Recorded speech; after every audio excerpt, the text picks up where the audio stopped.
Hello everyone, it's Lennon, and today we're going to do a twofold video. I'm going to try to make this as quick as possible. We're going to kind of Bob Ross a fantasy painting. But on top of that, I've come up with this painting activity that has 6 steps as a VR, what will be a VR to Elaine Murphy. She's a new to me channel. She's a beautiful soul, and my objective is to answer each of her 6 questions along with this painting activity that I have come up with. Hopefully I can multitask because, to be quite honest, I'm not that good at it. So the hashtag that she set out was called Tarot Tats and Teas. Now her 6 questions are mainly on the tarot, and then towards the end of the video, which I'll leave below for you to check out, she talks about her tattoos, and then she talks about, like, gives them some stories, and then she talks about the teas that she likes.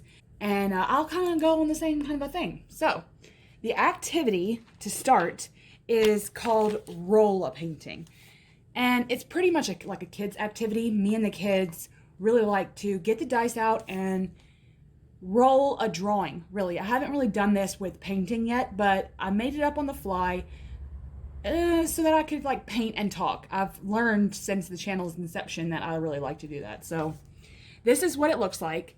Basically, you have 6 rolls, and they each correspond with something on the chart, and each number corresponds with something. So, like, for example, the first roll will be the air and the sky, basically the background, and it can be any of these that I've wrote down. And on to the next roll and the next roll and the next roll. And it's funny because it's fun and funny because it takes the go search for inspiration out of a painting, and that's what I love best about it. So we're gonna roll. I have her questions written down on the opposite page, and we'll see where this goes. I don't actually know. I've got my palette here. I've got some colors already on there, but we really, because I have nowhere where this is gonna go, we're gonna have to put colors down as we go. So but hopefully we'll Bob Ross this and get this done within, a half hour. So, okay, the first roll, like I said, is air and sky. So this could be a clear blue sky, a nighttime sky, a sunset, a rain or a dark sky, a sunny yellow, or a colored sky. Now the colored sky, what I would do in that instance is I would redraw, and then what number shows up, it would be like a Roy G. Biv color, so that I would have to just put on there. That would be kind of funny.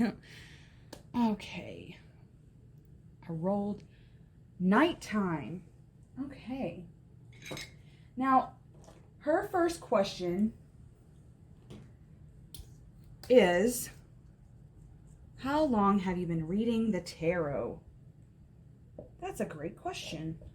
Now, if you already are versed with my channel, you know that I don't read for other people. I mean, I have read for other people before, but it's not like I don't do it for money. I mainly just do tarot for myself, and that's just really all it's been. So, but also I have a tag out called First, Last, Always that talked about my very first deck, and that was over 6 years ago now that I acquired that deck. I got it at a yard sale, and what happened was I realized that I didn't really jive with those images, and then I started reading up on the tarot and stuff, and I realized that the Rider-Waite was the most famous, right? Or the most sought after. So I purchased one of those, plaid back Rider-Waites that everyone kind of starts out with, And that's kind of how I started the tarot journey. So once I had gotten the Rider-Waite, I really started studying. And if it hadn't have been for that lady at the yard sale, I would never have probably picked up. I seem to be so intimidated by tarot in general that I kind of it was one of those things that, for me, it ended up being one of those things that I probably would have never picked up had I not acquired a deck to begin with. And that's just, looking back now, that is so scary to think about, that I may have not picked up a deck ever in my life. This is actually not a black. It's like a dark blue, almost like a Prussian. But I'm just gonna mix the two. Mix in this Prussian with some phthalo and really make it dark.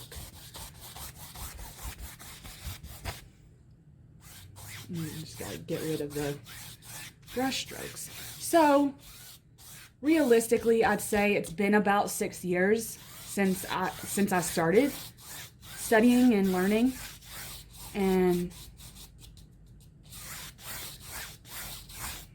yeah, to think that all the people that I have been following and YouTubers, and I mean they've been reading the tarot for years, and that's just, I mean, to think about the timeline behind it all, that's just kind of eye-opening, really.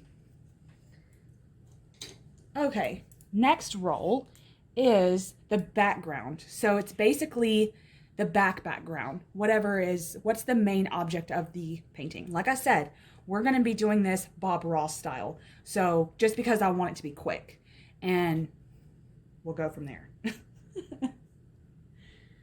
And because this is nighttime, I'm gonna put some clouds in here because this is just driving me nuts just to have this nighttime sky with nothing. So I'm gonna put some clouds in here somewhere.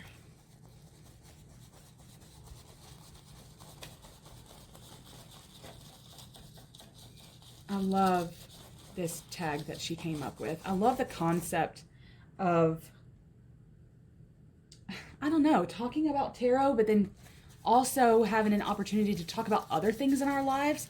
I think that sometimes the tarot tube gets so convoluted with just tarot material, and I'm in the process now of making more videos that speak to the vulnerable side of myself. And I mean, I want to be a human on here, so I want to give you some life experiences and stuff that may not go on the tarot. And I think it's a great idea that she wants to basically open the floor up to talk about other things. And I think that's beautiful. I think that tarot isn't all we are, and when you have opportunities to talk about other things and mix the two, and I mean, I'm a firm believer in mixing. If tarot is a big part of your life, then it just makes sense that wouldn't be all that encompasses, just a tarot deck and nothing else. So the fact that she's made some correlations is just a beautiful thing.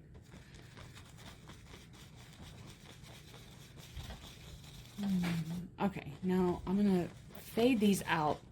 What does Bob Ross say? 2 hairs and some scare. There.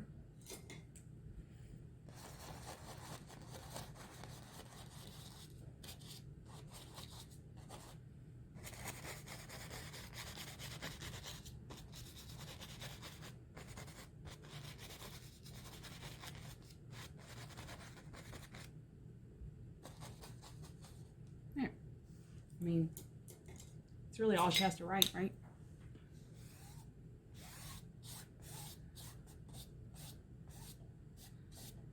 Basically, we're making some of them in the background. Foggy, foggy, foggy. And I'm sorry for stopping at the second roll. I don't know. There was something about the plainness of this sky that just did not jive with me. So we're going to put a little moon in here. And that's going to be all she wrote. And that's going to be all they wrote. Let's put this.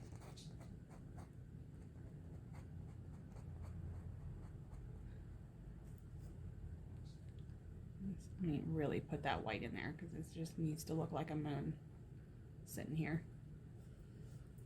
Okay. I would flick some white on this. You can flick the paintbrush and it kind of looks like stars a little bit. probably not going to show up on camera, but it gives an indication of some far off stars, so we'll leave it at that. Okay, like I said, the second role is background, so that could be floating city, ancient trees, water, any type of water here at the bottom, I guess, rock formations, a castle, or a colossus. Okay. Now, how would Bob Ross do water? I gotta make some decisions here about a horizon line. Now, the clouds have already kind of done that for me, so I'm gonna put that right there somewhere. This fan brush isn't flat like I need it to be.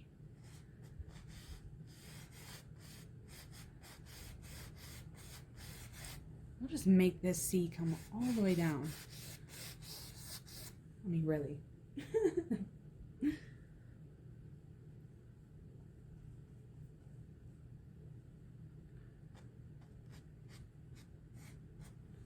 I'm gonna two hairs, and I'm scare this as well, because even though the moon is out, all these like lights, if it's far away, they'll just be faded into the abyss.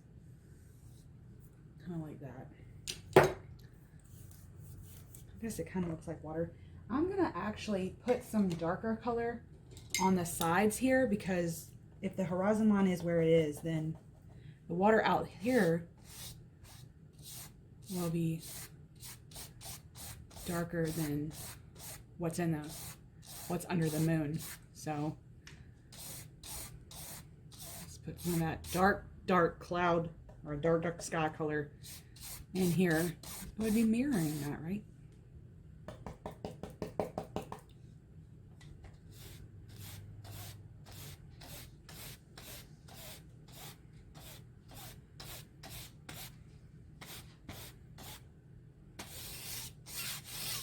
Just down here in the abyss of it all.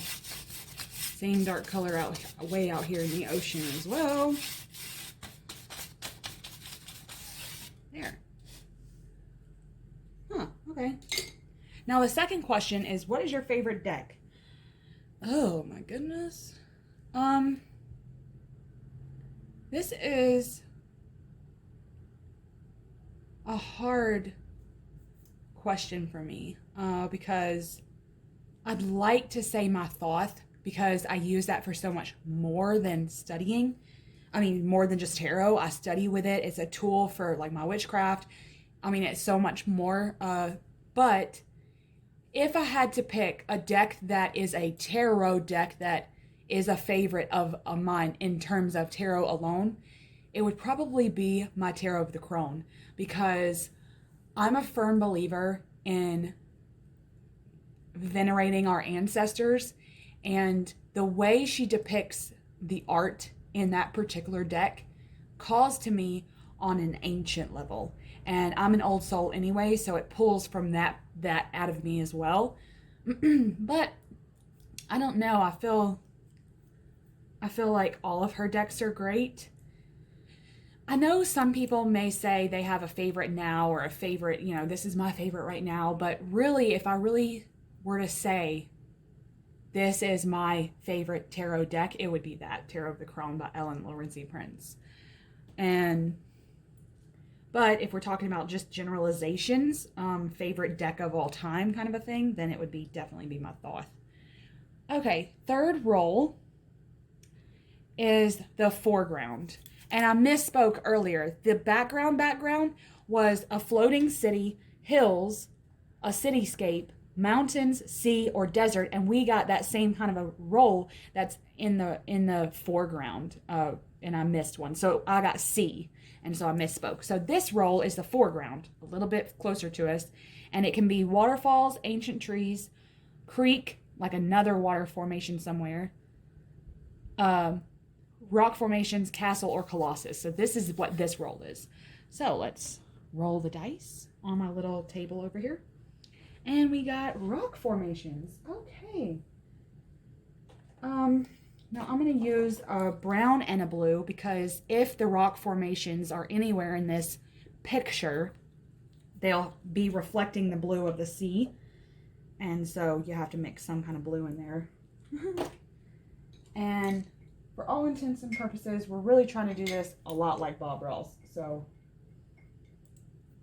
I'll have to get my palette knife out for this, which is always fun. And we will try to scrape out some color on the palette to, basically it's just like how you would see him make mountains. That's how rock formations work, same kind of concept. So that's what I'm going to do. I'm going to give you a little demo right here. You scrape it out flat, and then you run just the tip so that there's only paint at the very top of that palette knife. And then you come over here, and actually this needs to be scraped out really, like a lot more. Really flat. And then you're just scraping where there's paint just on the tip of that. And then what we're going to do is we're going to just make a decision here. And we're going to make this rock cliff over here like that. Like it's just a giant cliff out here in the ocean. What I like to do when I make these rock or mountains, I like to just lightly put the palette knife down, like I'm just coating the canvas with all kinds of color, really. And then I'll go back and soften the color up. But right now we're just focusing on the lines here. And then I'll take like a soft bristles and just kind of tap, you know, 2 hairs and some scare the color into the bottom color. And that way we kind of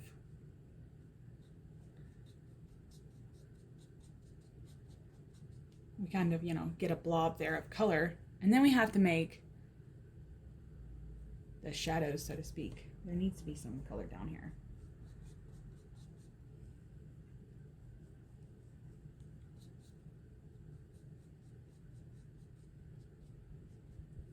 Now from our vantage point, there needs to be some kind of like stop here where the waves would be. But before I do that, I'm gonna take a white, like mix some titanium white in with that mountain rock formation color to make the shadows. We'll see if that works. Like, you know, like a marbled color. And then we'll, because that was way too much paint. And I always shake when I do this. Bob Ross used to say that shaking's good, shaking's good. Because you have to shake to get it all off. And see, that moon would be really shining on that rock face.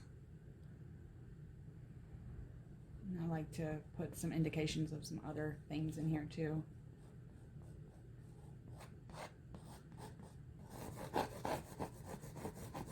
Like make a line here, like an actual ocean line here, and then we'll put some indications of the other things as well.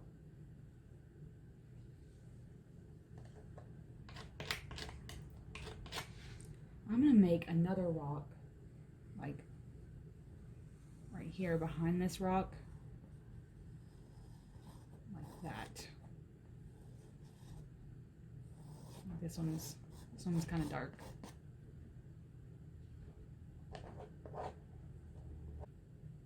Like, it's visible, but not really.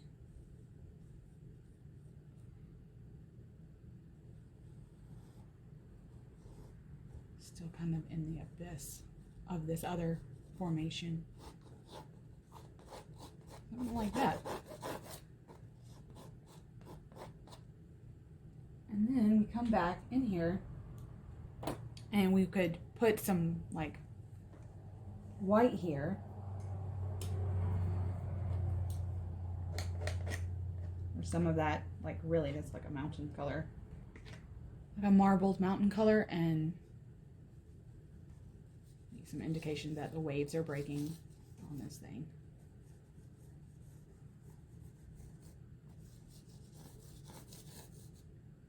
I'll scrape that out because we wouldn't see these waves. Not really. There. And I'm sorry, let's get back to the questions.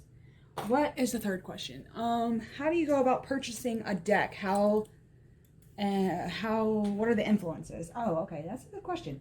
I would say that for me, mainly, it's about the study. I don't have a great budget for tarot decks, and therefore I only have like 2 handfuls, which is okay. It's really all I need. And I'm not a collector, but I know that I study and study and study with a deck for months. I know that the last one I purchased, it took me 6 months to actually hit the buy now button. And what it takes for me is like how the artist depicts certain archetypes. Of course, we all pretty much have those cards that we tend to gravitate towards when we purchase a deck. Like, oh, if the Hermit looks good, then that's just an automatic yes. So I have those same kind of cards too that I resonate with and like I get drawn to that pulls me into the deck, right? So something must have drawn me, whether the internet or a walkthrough or a blog, and I've seen a depiction of 1 or 2 cards from a deck and I'm like, oh, okay, let me go check that out. Now, when I get on the creator's website, I tend to really try to see what their depictions of the archetypes and especially the major arcanas, but then how they have tied in the minors, if it's a Rider-Waite system, how do they depict those? Or if it's a Marseille style deck that just happens to be illustrated with illustrated pips, basically, how do they depict those? Like the Marielle, that's like a Marseille style deck. And when you realize that, it opens the Marseille up for you a little bit. But you have to know the systems and everything. And some of them, for me, don't make the cut. And when they do, it's great.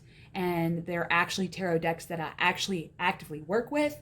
But I know that if something is stopping me and something's keeping me from hitting the purchase and buy now button, then it's not going to serve me to have it if I'm not going to use it. Basically, that's where it all goes. And that's what it comes down to, is if I'm not going to use it, then I'm not going to buy it, because I don't really collect them that way. Okay, next roll. Creatures. So that could be a flying creature, a water creature, a small or a large creature, a climbing creature, or a mythical creature. Which number did we get? Water creature. Okay. Let's see. Well, it's a good thing we got water because we have a sea here. So what I'm going to do is I'm going to make like a Nessie, like a water dragon in here. And I think that will look really good. Like,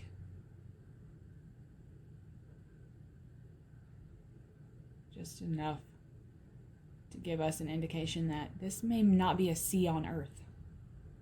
And hell, with 80% of our oceans not discovered, who knows? I mean, I'm an advocate for, letting those mythical creatures ride.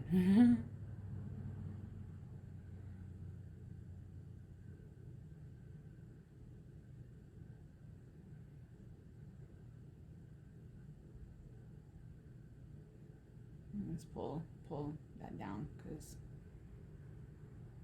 we're all going on vantage. He's slithering towards us. And we're gonna go like this.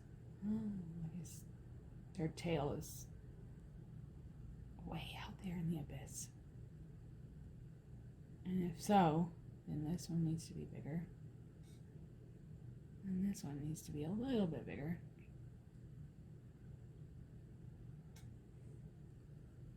It's a scary monster. What would we do if we saw Nessie? swear. Humans scare me. Humans scare me with their values. I mean, really. That's some indication that, like, the slithering is causing the water to break.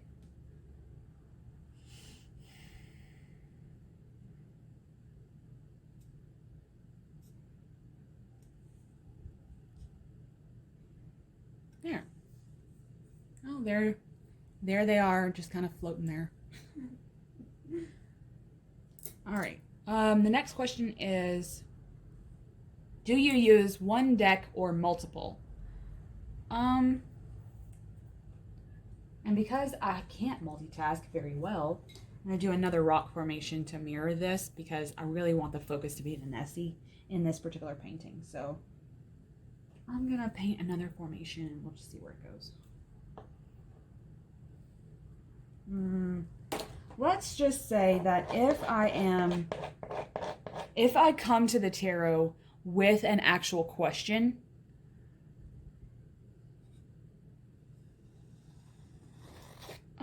then I'll use one deck, like, really. And then if I'm coming at the tarot in like a playful way, and I don't really have a set kind of a thing going, then I can get multiple decks out and play and lay some cards down. And I think typically I come at the tarot from a very organic place because I come to it for self. Typically, if I've got a couple of decks like on the nightstand that I'll use for nighttime readings, and I'll have a couple of decks laying out on like where my big mama chair sits so that me and the kids can pull some cards over there. But it's really just kind of a free flow. I mean, it's not anything structured.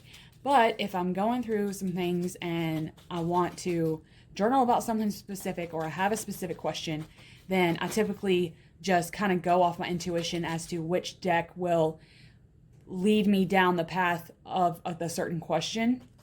Then I will pick only one to go off. So there's that. I'm going to put some indication of some like this is really close to us. Like maybe we're standing on this precipice, and just put some indication of some like grass here. Like this is just like a grassy cliff. And that'll help with perspective too. So, I mean, I guess the answer to that question is I don't really know. Both. If it's something specific that I'm wanting to know from the tarot and I'm like, help me please, it's one deck. But if I'm just playing around, which is most of the time, and I just want to pull some cards as like a thinking tool, as a learning tool, I can pull from multiple decks. And that actually has helped me too when I've gotten two of the same thing, like a memory game. That kind of helps me too, because I'm like, ooh, I got two Ace of Wands here.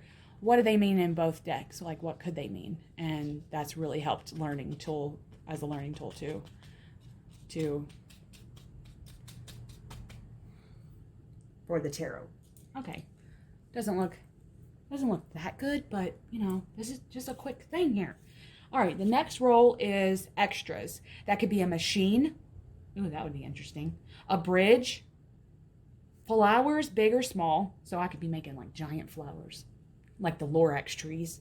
Another planet, like a closer planet, because we wouldn't see a planet in our sky, but on another planet we might.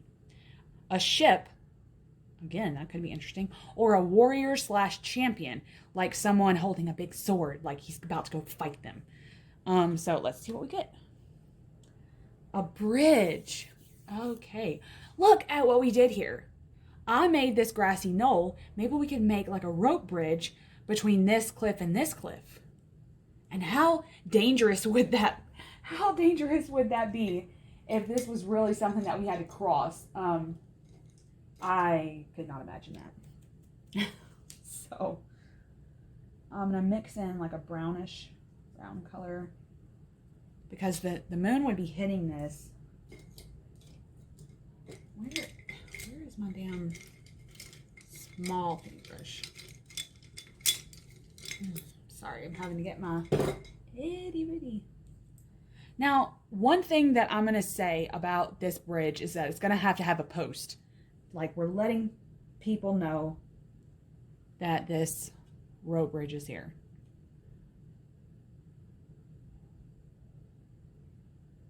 It's just sitting here all weathered. Maybe it's got a sign. At your own risk. And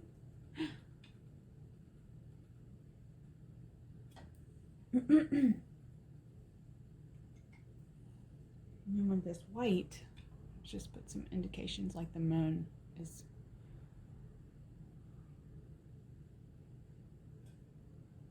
shining on that wood.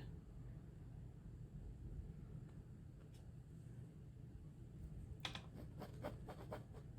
like to use the back of this paintbrush sometimes to scratch all that in.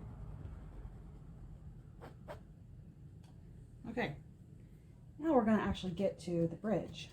And the 5th question, spread or no spread? Typically, no spread. Like I said before, I basically just, this will be attached to the clip. Hang on one second. I'm trying to, be right there. Tiny, tiny.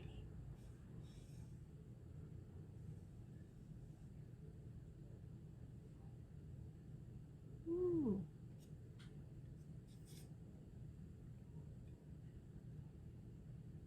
Like I said, typically, I don't know, I would probably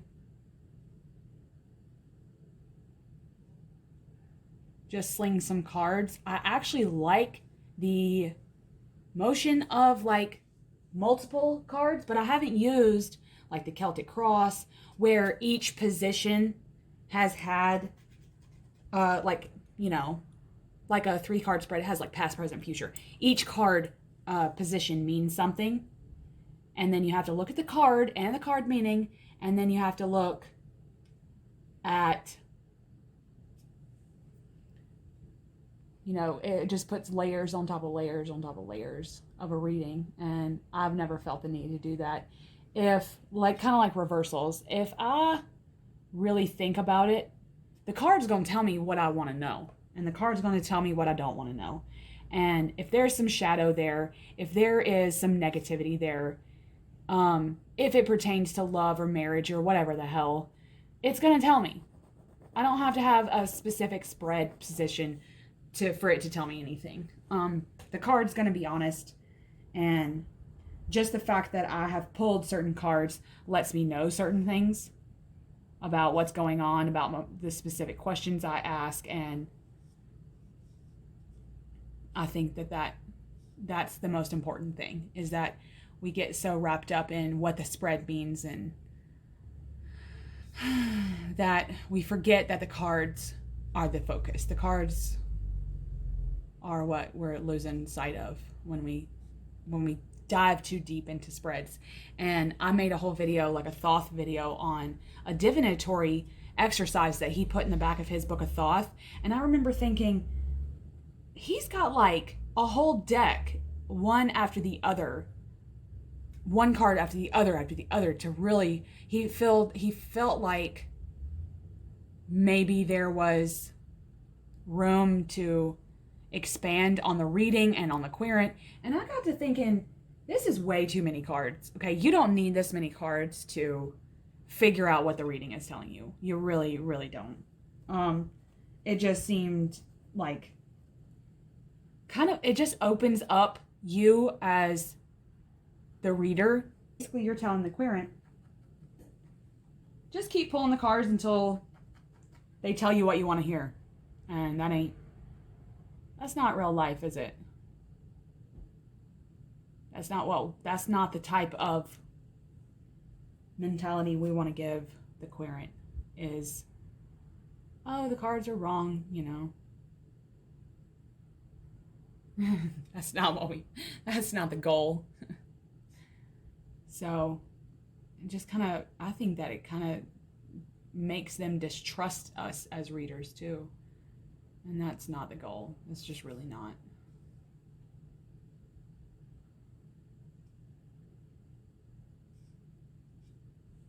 So I guess if we had to really sit with that for a second, I do and have used some spreads. Mainly though, my reading doesn't have spreads in it when I read. And that's okay.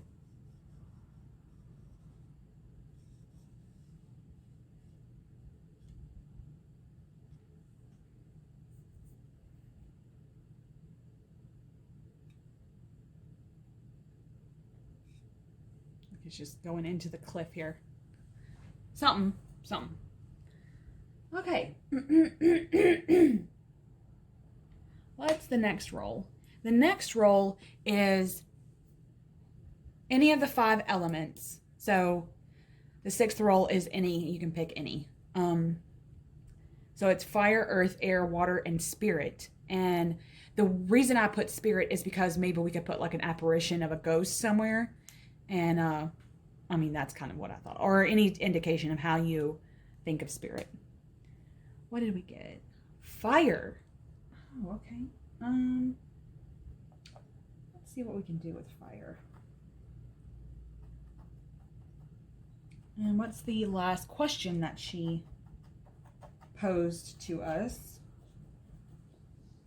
What's your favorite spread? Oh, okay. So like if I had spreads, then what would be my favorite? I guess it would be the 3 card. I mean, when you really think about it,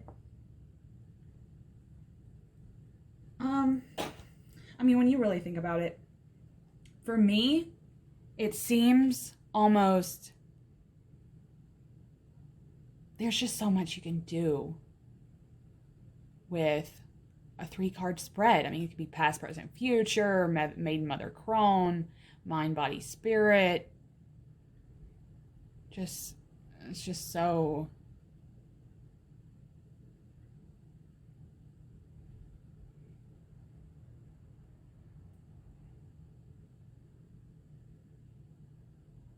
You can just work out and you can get so much information just with 3 cards. And I think that by not having a very convoluted reading, that it just will just end up benefiting you in the long run. Just throw 3 cards down, see where that goes, see where it takes you. I'm putting some indications because it's like a lantern. I'm putting some indications of this fire here.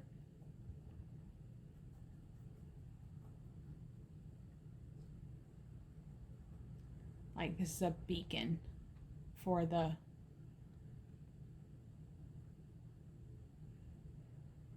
like it's glowing on this post. It's kind of beckoning the people on the other side.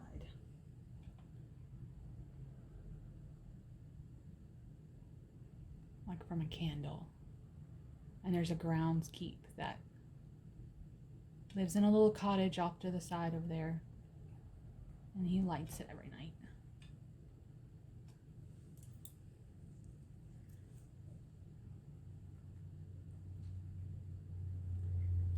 The beacons of Amandine, almost. And there's one on this side too.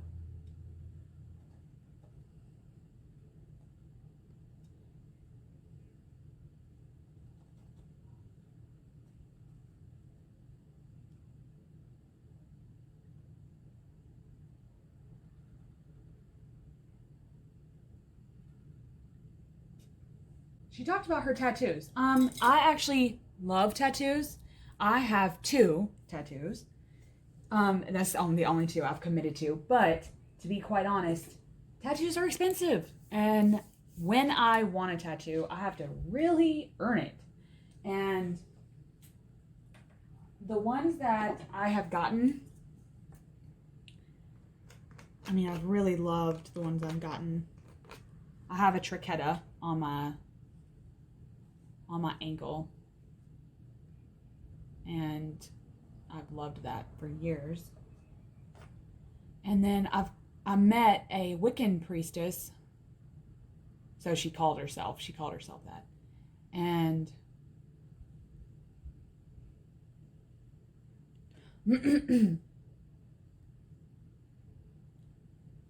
she had a crescent moon on her, tattooed on her forehead. And I told her, I was like, I've always wanted a moon tattoo somewhere on my body. She said, oh, really? Why is that? And I was like, well, the moon talks to me. And that she was being cheeky, because she said, really? What does it say? She knew what I meant. And I said, no, it's not really like that. It talks to me. And it kind of pulls me. And she said, do you mean it speaks to you? And I thought, oh my God, yes, just like that. And I said, God, you get me. And she was like, so she kind of talked about the moon and its phases, and we just had a lovely conversation. And she said she was a tattoo artist. And I went to her shop, and she picked out the symbol. It was like a crescent moon with clouds and stars, and just ended up being really beautiful. And I felt so honored that she did that for me. And I actually have a whole notebook of drawings, because I have drawn tattoos for my siblings before, and so I have a whole notebook devoted to like tattoo drawings, because I have like 20 of them I want. And it's kind of like tarot. I really have to sit with those images and sit with, like, I've even put on the drawings where they go on my body. And I just kind of sit with them for, at this point, years to really see if that's something I'll commit to. And that's pretty much it with tattoos. I love them, and I love hearing everyone else's stories about them. Tea. I have an herb garden, and I don't really drink a lot of tea because I'm a coffee person. But I do make homemade mint, ginger, lemongrass tea, because I grow mint and lemongrass in my garden along with like 20 other herbs. But I've been making that now that the mint and the lemongrass is in. I've been making that for my family, that mint, ginger, lemongrass tea. And it's really good for your stomach. Like, I really love having that for upset stomachs, and it just helps with digestion. And I found the recipe online, and we're going to do this in red like Bob Ross would do. And it's really delicious. Kind of tastes like ginger Sprite, or like ginger ale, but not really. I do have yogi teas. Those tend to be my favorite, because they have detox. I have some detox. I have bedtime tea from them, which is so good, because what it actually does is slows your heart rate to like mimic sleep. Doesn't actually make you sleepy, and I find that fascinating that yogis do that. Okay. Well, I hope that you liked this. And I hope that you will join me again for some more paint talk videos. I really like having some questions to go along with me while I paint. I mean, I know that I'm shit at multitasking, but we do have a finished painting here, and I was able to get all of her questions and talks in. So go check her channel. I'll leave her video of this tag and her channel link below. Go check her out. I will be surfing the tag to see if any of you do it. So much love.